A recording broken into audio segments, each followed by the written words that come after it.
Nós estamos aqui no Sindicerve aqui da cidade de Valença, onde aconteceu uma reunião com os servidores municipais para discutir o RPPS aqui do município.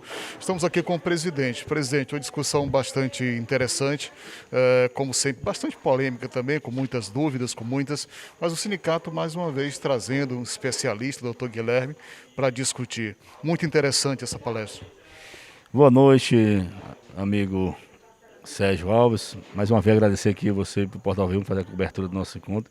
Com certeza, a gente sempre trabalha pautado em trazer às pessoas o conhecimento real da situação, da situação real mesmo dos fatos sobre a Previdência. Você sabe muito bem que naquela época eu fui totalmente contra a criação da Previdência. Não era contra, por exemplo, por si só. Era contra a Previdência pela forma que ela foi criada e a forma que ela estava sendo gerida, né? Quando eu digo gerida, não pela gerente da Previdência, mas sim pela gestão do Executivo na época. Então, assim, a gente sempre buscou, e eu conversei com o prefeito Marcelo, exatamente isso. Olha, tem essa questão aqui da normativa do governo federal, onde aumenta a alíquota para 14%, né, do empregado, e até 16% ou mais na questão do patronal.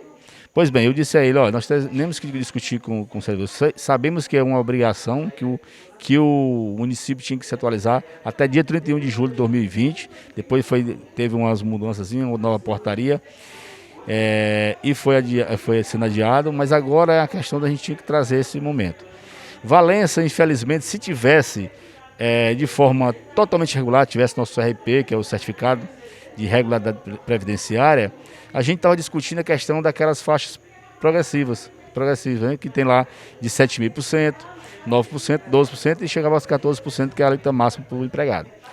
Mas, pois bem, praticamente quase o governo fez isso, mas já fez sabendo que praticamente quase nenhuma, acho que com exceção, se não me engano, de uma cidade de Concórdia, né, que parece a única que não tinha esse déficit atuarial, e poderia usar esse tipo, que a nossa esperança era essa, de poder usar essa forma fracionada aí, né, onde aqueles que ganham menos pagariam menos e aquele que ganha mais pagaria mais.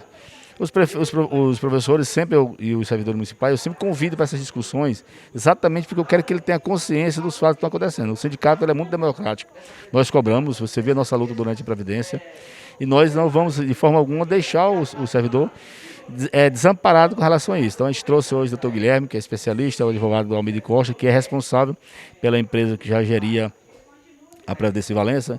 Pois bem, solicitamos, ele veio aqui para a gente poder esclarecer algumas coisas ao servidor. Quando se trata de desconto, mexe no bolso do servidor, as coisas ficam um pouco mais polêmicas, né? Mas creio eu que foi de grande valia, até para poder deixar as pessoas mais conscientes. E também nós temos mesmo sendo aprovado, que depende aí dos vereadores, né? Acreditamos que seja aprovado. Nós não queríamos nem que fosse, né? Nós queríamos que tivesse tudo regular para que a gente pagasse o mínimo possível, né? E até eu fiz uma observação no final, que mesmo se fosse do INSS, hoje os professores também iriam pagar por causa do salário, do valor do teto. Os outros não pagariam, no caso, né? Mas hoje teve essas discussões, a gente deixou, e também tem a questão dos 90 dias. Mesmo sendo aprovada agora, ela só vai entrar lá em vigor para ser descontado na competência de julho, né?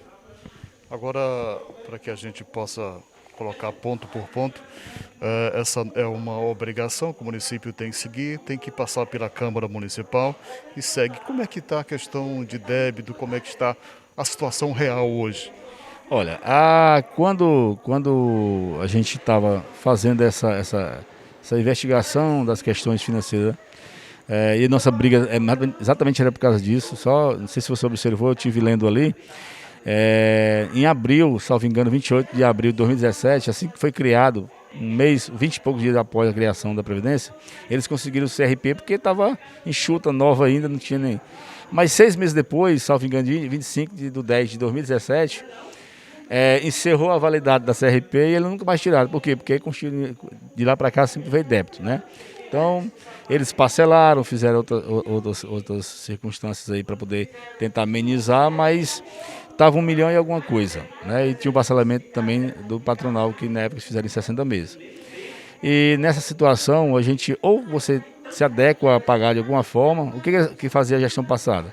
Quando estava próximo a bloquear, eles iam lá, pagavam alguma coisa e empurravam com a barriga, e assim ia. Nós conversamos com a gerente da Previdência e também com o prefeito, e foi o que ele fez, e juntamente com o doutor Guilherme e a empresa lá, Almeida Costa, orientou a ele fazer dessa forma. Não tinha como a gente pagar 1 milhão e pouco, né? No caso da prefeitura, pagar 1 milhão e pouco do que estava lá de saldo devedor. Então, foi sugerido ao prefeito ele pagar um atrasado, no caso foi pago em setembro e outubro da gestão passada, e uma parte aqui do mês de janeiro da gestão atual. Então, assim, hoje nós temos praticamente 50% desse débito que tinha de 1 milhão e pouco já praticamente liquidado, né? Esperamos que daqui até uns 2, 3 meses a gente tenha essa liquidação. Isso foi o que a gente sempre cobrou, né? A gente cobrava da gestão passada, que não cumpria, e a gestão atual, até o momento, está fazendo esse tipo de movimentação financeira para que possa equilibrar as finanças do nosso fundo, que ainda necessita a questão aí desse aumento de alíquota, porque hoje nós, se for pegar na ponta do lápis, hoje a folha de pagamento está maior do que a arrecadação do Fundo de Previdência. O importante é que haja uma colaboração dos vereadores, que haja um engajamento dos servidores municipais também, para que todos realmente possam se unir e trabalhar para salvar a Previdência, que é o futuro, como foi dito aqui, né? Exatamente, Sérgio. Exatamente foi por isso que nós convocamos essa Assembleia Extraordinária, essa reunião, na verdade, para que a gente pudesse esclarecer, né, não só os servidores, mas esclarecer também os vereadores, todos foram convidados a estar presente aqui. Eu acho que a maioria veio, né, exatamente para a gente poder, eu acho que eu não veio aqui, que eu não vi presente a presidente da Câmara, mas todos foram convidados, né, para que fizesse presente. Exatamente para ele ter a noção de que funciona, para que ele pudesse fazer uma investigação, como alguns falaram que iam fazer, algumas comparações, outras opiniões, para a gente chegar a um senso, né, um denominador comum e resolver. A minha intenção é que o Fundo de Previdência, que eu não queria que fosse aprovado, na verdade, por essas situações que ocorreu, mas se hoje está, eu não quero que prejudique os servidores, e a mim que sou servidor, futuramente, nós estamos se aposentando também. Então a gente espera que as coisas se resolvam, que eles façam as investigações e as pesquisas necessárias e que votem em favor do servidor. Nós começamos a trabalhar no segundo semestre de 2019 para resolver uma situação. Resolvemos na época, fizemos um parcelamento, o fundo começou a funcionar de uma forma direita, mas quando chegou em 2020, seja por questão das eleições, seja pelas dificuldades que os municípios brasileiros estão passando por conta da crise econômica, começou a se diminuir os repasses para os regimes próprios. E agora, o prefeito Marcelo está lutando para botar as contas em dias e retomar a vida normal do fundo rapidamente. Agora, se não forem tomadas essas providências, o município será bastante prejudicado, né? O município, no momento, ele está sem o certificado de regularidade previdenciária, que é um item obrigatório para haver repasses voluntários da União Federal e do Estado. Ou seja, emendas parlamentares que venham pavimentar ruas, construção de hospital, qualquer grande obra pública que haja essa contrapartida federal ou estadual, está prejudicada. E um desses itens é a contribuição, do aumento da contribuição para 14%, ou seja, dos atuais 11% dos servidores, para 14%, e a mesma contrapartida da prefeitura, do município. E foi isso que eu vim esclarecer hoje, muito bem recebido pelo sindicato, evidentemente que é uma matéria polêmica, não é simples, nem muito fácil de dirigir. Mas a verdade é que a Constituição hoje do Brasil, pela emenda constitucional 103 de 2019, obriga a tomada dessa posição. A gente hoje esteve conversando com a dona Fátima, ficou em débito setembro, outubro, novembro, dezembro e o 13º. E o prefeito já regularizou setembro e outubro, agora nós vamos regularizar novembro, dezembro e o 13º, porque o fundo ele é um pouco diferenciado de todas as outras contas. Ele é um fundo do funcionário, né? O funcionário é a responsabilidade da prefeitura com o funcionário. Então o prefeito ele tem toda essa boa vontade de fazer essa regularização, como de todos os outros débitos. A gente está estudando, nesse nós já conseguimos uma saída legal para pagar, por isso que está sendo pago. E os outros também, com fé em Deus, ele vai sim fazer esses pagamentos.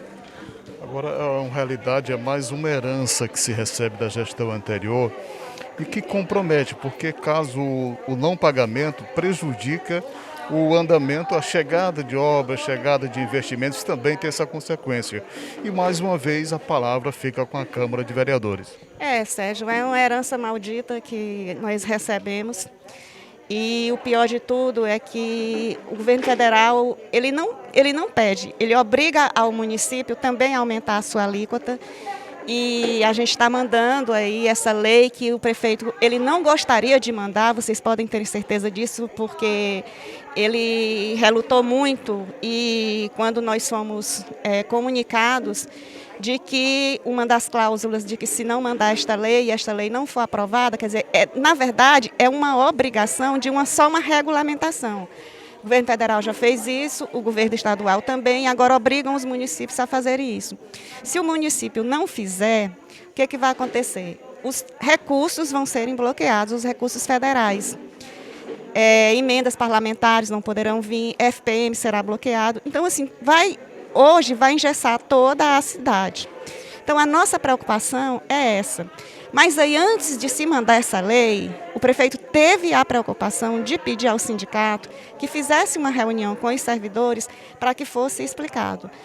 Ele também, o sindicato convidou aos vereadores para vir, foi muito boa a discussão, porque assim, o prefeito ele sabe que, e a gente aprendeu isso na gestão passada, que não deve se jogar as coisas sem antes conversar e ouvir com quem de fato vai ser afetado. E quem vai ser afetado são os servidores e o município também.